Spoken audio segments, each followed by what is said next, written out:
Kamu kenapa sendirian? Ikut ke rumah abang aja, lebih aman. Makan dulu yang banyak, Neng. Abang cuma bisa beliin nasi bungkus. Orang-orang salah paham ketika melihat seorang tukang parkir dan bule cantik berdebat di sudut terminal malam itu. Tatapan curiga bermunculan, bisik-bisik bernada miring beredar. Padahal, tak satu pun dari mereka tahu, percakapan canggung itu justru menjadi awal takdir yang menuntun ke pelaminan. Halo sahabat cerita. Terima kasih sudah mampir di channel ini. Sebelum lanjut, kalian nonton dari kota mana? Silahkan absen di komentar ya. Jangan lupa like, subscribe, dan nyalakan lonceng agar tidak ketinggalan kisah-kisah penuh kejutan lainnya. Yuk, kita mulai ceritanya. Malam itu hujan baru saja reda, meninggalkan aroma aspal basah yang khas. Lampu-lampu terminal berwarna kuning temara memantul di genangan air, menciptakan bayangan orang-orang yang lalu lalang seperti siluet tanpa wajah. Raka berdiri di dekat pos parkir, mengenakan jaket lusuh yang sudah memudar warnanya. Usianya hampir kepala tiga, tapi garis-garis lelah di wajahnya membuatnya terlihat lebih tua. Malam bagi Raka bukan sekadar waktu bekerja, malam adalah saksi perjuangan hidupnya. Sejak sore, pemasukan tak seberapa. Beberapa motor, 2 mobil, dan selebihnya hanya orang-orang yang berlalu tanpa menoleh. Raka menghela napas panjang. Ia terbiasa hidup pas-pasan, tapi malam itu entah kenapa terasa lebih berat.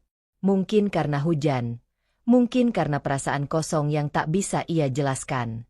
Di sisi lain terminal, seorang perempuan asing berdiri terpaku. Rambut pirangnya sedikit lembab, beberapa helai menempel di pelipis. Jaket tipis yang ia kenakan jelas tak cukup menahan dingin malam. Sebuah koper kecil berdiri di samping kakinya, sementara kedua tangannya menggenggam ponsel dengan layar mati. Beberapa sopir bus melirik sekilas, lalu kembali pada urusan masing-masing.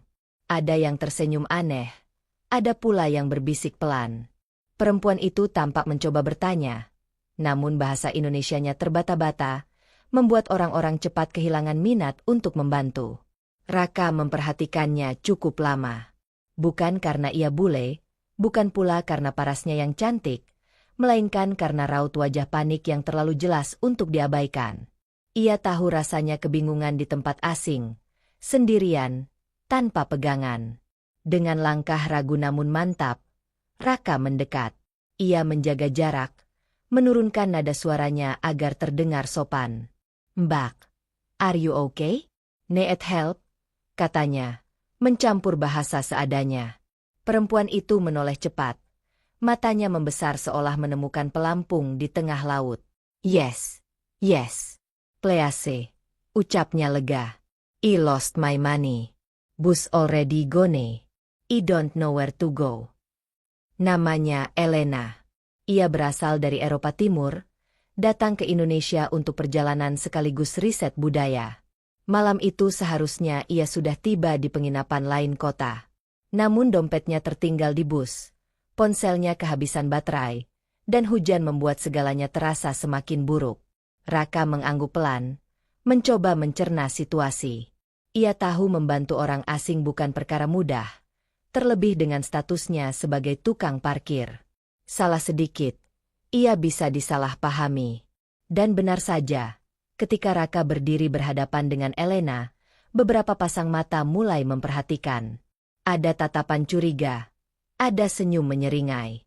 Seorang pria bahkan berbisik cukup keras hingga terdengar, membuat Elena salah tingkah.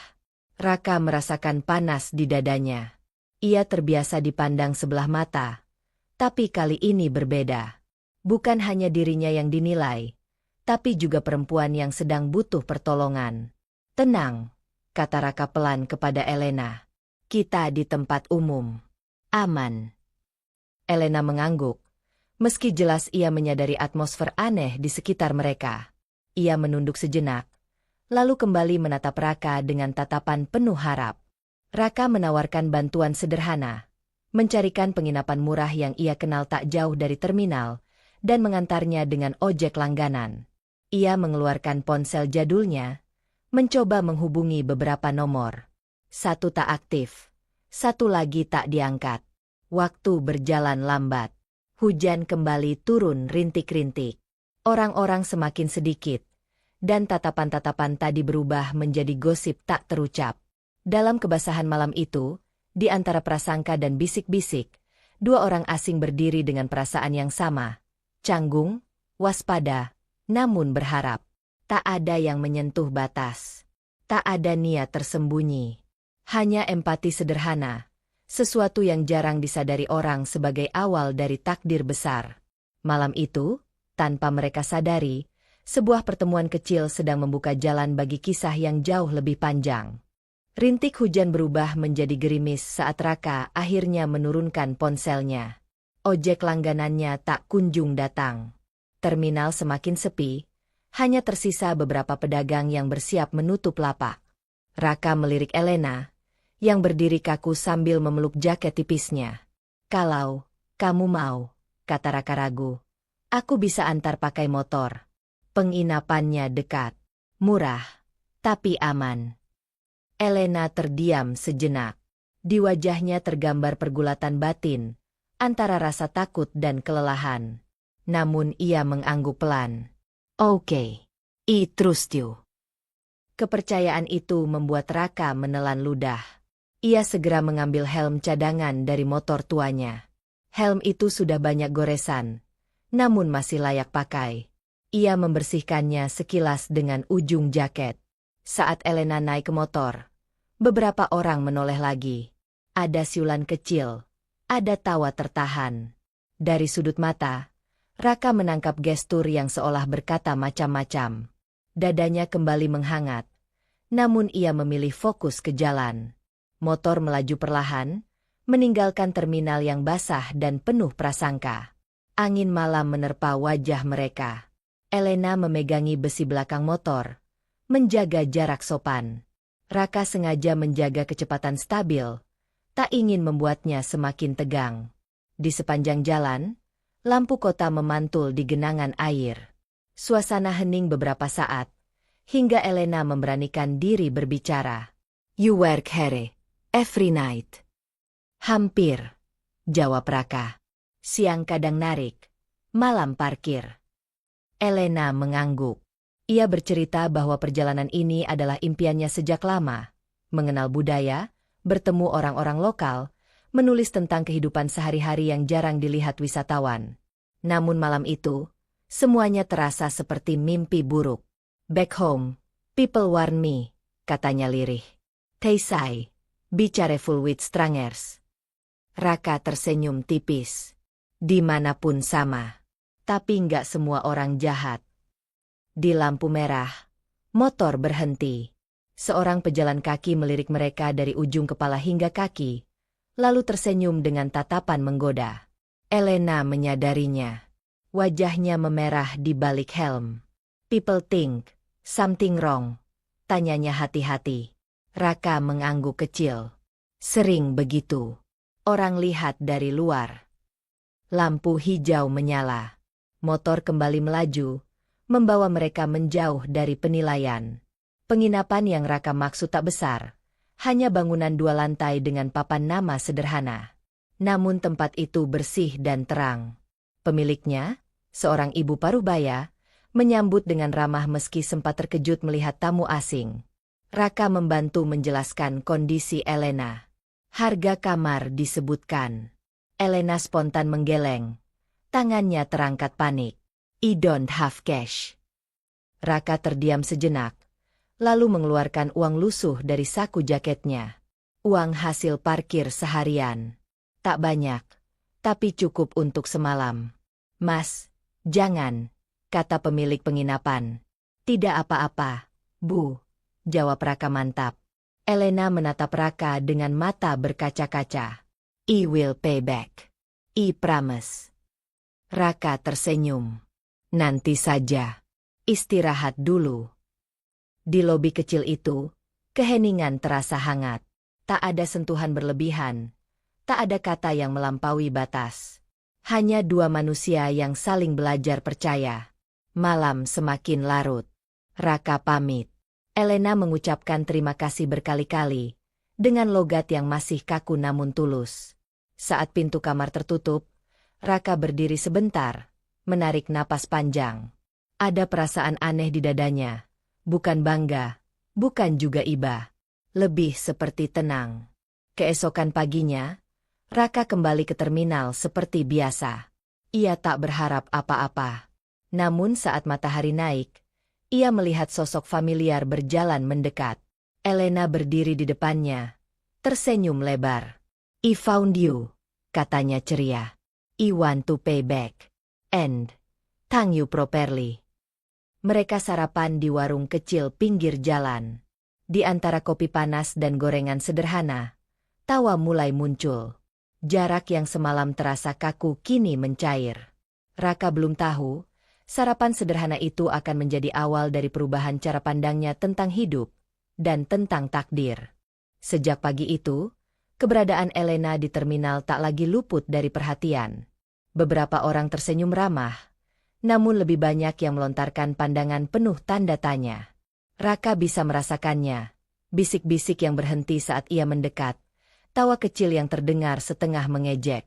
Elena, yang awalnya tak terlalu paham bahasa, lambat laun menangkap gelagat itu.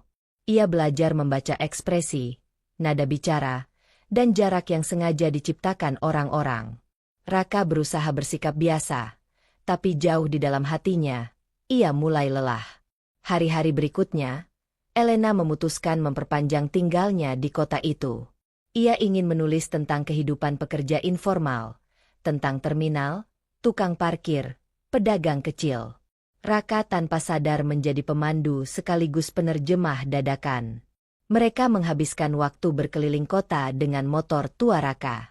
Elena mencatat, memotret, dan bertanya banyak hal. Raka menjawab sebisanya. Di sela-sela itu, tawa sering muncul, membuat jarak mereka semakin tipis. Namun tidak semua orang melihat kedekatan itu dengan mata bersih. Suatu sore, saat Elena duduk di bangku terminal menulis catatan, seorang pria mendekati Raka dengan nada tinggi. "Mas, jangan macem-macem. Orang asing itu bukan mainan," katanya tajam. Raka terkejut. "Saya cuma bantu," jawabnya menahan diri. "Bantu atau manfaatin?" sindir pria itu. Kerumunan kecil terbentuk. Raka mengepalkan tangan, namun menurunkannya kembali. Ia tahu, emosi hanya akan memperburuk keadaan. Elena yang menyadari ketegangan itu berdiri. Dengan bahasa Indonesia yang masih terbata namun tegas, ia berkata, "He helped me when I was alone. Please, respect him." Keheningan menyelimuti mereka. Beberapa orang menunduk, sebagian lain pergi tanpa kata. Malam itu, Raka duduk sendirian di pos parkir. Ia bertanya pada dirinya sendiri, apakah semua ini akan membawa masalah lebih besar? Ia orang kecil, hidup sederhana. Sementara Elena, dunia mereka terlalu jauh berbeda. Di saat yang sama, Elena pun bergulat dengan pikirannya sendiri. Ia sadar perasaannya tumbuh, namun ia juga tahu perjalanannya hampir usai. Perpisahan mulai terasa, bahkan sebelum kata itu terucap. Hari keberangkatan Elena tiba lebih cepat dari yang mereka harapkan. Terminal kembali basah oleh hujan, seperti malam pertama mereka bertemu. Raka mengantar hingga pintu bus. Tak ada pelukan berlebihan, hanya tatapan yang menyimpan banyak kata. "Thank you for everything," kata Elena lirih. "Jaga diri," jawab Raka singkat. Bus melaju, meninggalkan Raka berdiri sendiri. Ia merasa ada ruang kosong yang tak bisa dijelaskan. Hari-hari kembali berjalan normal, namun terasa berbeda. Raka sering menatap ponselnya, menunggu pesan yang entah akan datang atau tidak. Hingga suatu malam, notifikasi berbunyi. Elena mengirim pesan. Bukan sekadar kabar, tapi cerita panjang tentang rindunya pada kesederhanaan kota itu, pada kopi pagi, pada motor tua, pada Raka. Pesan menjadi panggilan. Panggilan menjadi rutinitas. Jarak ribuan kilometer terasa lebih dekat dibanding prasangka yang dulu mereka hadapi. Elena mengundang Raka datang. Bukan sebagai tamu mewah, tapi sebagai seseorang yang berarti. Raka bimbang. Biaya, keberanian, dan restu keluarga menjadi tembok besar. Ia berdiskusi dengan ibunya, dengan sahabat-sahabat yang dulu mencibir. Anehnya, justru dari merekalah dukungan datang. Dengan tabungan kecil dan doa panjang, Raka berangkat. Bandara, pesawat, dan negeri asing membuatnya kagok. Namun Elena menjemput dengan senyum yang menenangkan. Di sana, Raka belajar bahwa ketulusan tak mengenal kelas sosial. Keluarga Elena menyambutnya hangat, menilai Raka bukan dari pekerjaannya, tapi dari caranya memperlakukan orang lain. Waktu berjalan. Raka dan Elena belajar beradaptasi, bahasa, budaya, dan kebiasaan. Tak selalu mudah. Ada perdebatan, ada rindu rumah, ada air mata. Namun setiap kali goyah, mereka mengingat titik awal, sebuah terminal basah dan bantuan tanpa pamrih. Raka melamar Elena dengan cara sederhana. Tak ada cincin mahal, hanya janji untuk saling menjaga. Elena menerima dengan mata berkaca-kaca. Pernikahan mereka digelar hangat, memadukan dua budaya.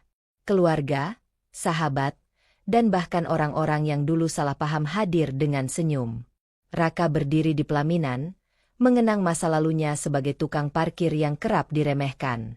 Elena menggenggam tangannya erat.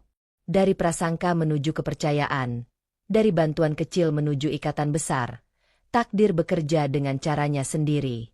Terima kasih sudah menyimak kisah ini. Jika kamu percaya kebaikan sekecil apapun bisa mengubah hidup, jangan lupa like, subscribe, dan bagikan cerita ini. Sampai jumpa di kisah berikutnya.